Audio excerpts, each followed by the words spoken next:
The History of Raven Rock, Volume 3, by Liren Teleno. Forward. Raven Rock is one of the more interesting colonies of Morrowind of the last 2 centuries.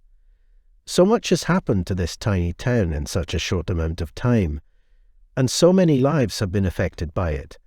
I felt it necessary to describe its rich history within these volumes.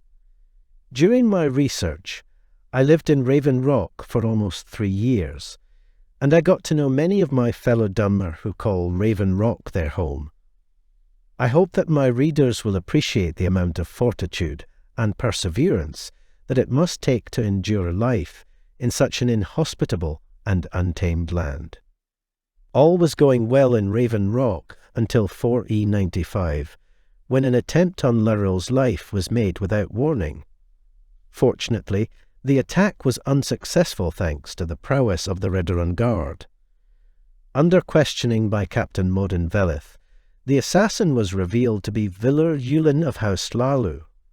House Hlalu had been at odds with House Redoran for years, following their removal from the Council of Great Houses.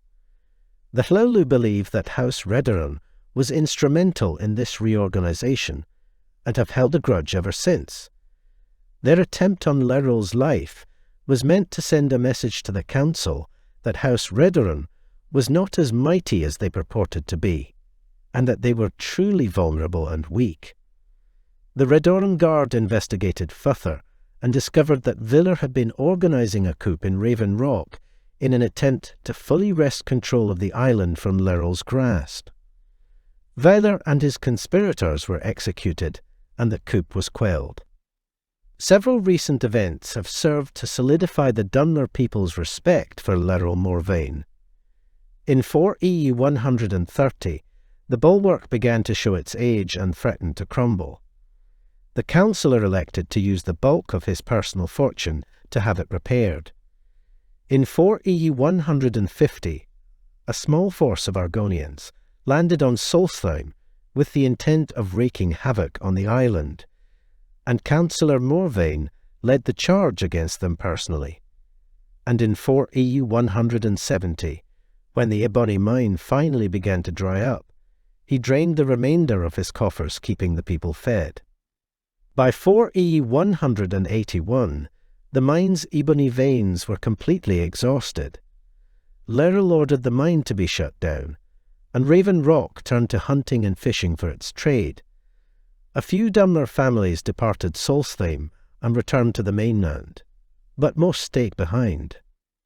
At present, Lurel Morvain is still the ruler of Raven Rock. The Redoran Guard continues to maintain order within the town and the surrounding area, keeping Raven Rock's residents safe and in line. If even so much as a rumour of dissent reaches Lurel's ears, he has it quashed immediately. He's well aware that there may be a few Hlalu loyalists still present among her population that would like to see him dead. The future may appear bleak for Raven Rock, but the spirit of its inhabitants will never be broken. Subscribe to Tamriel Apparel for more Elder Scrolls audiobooks. Journey onwards.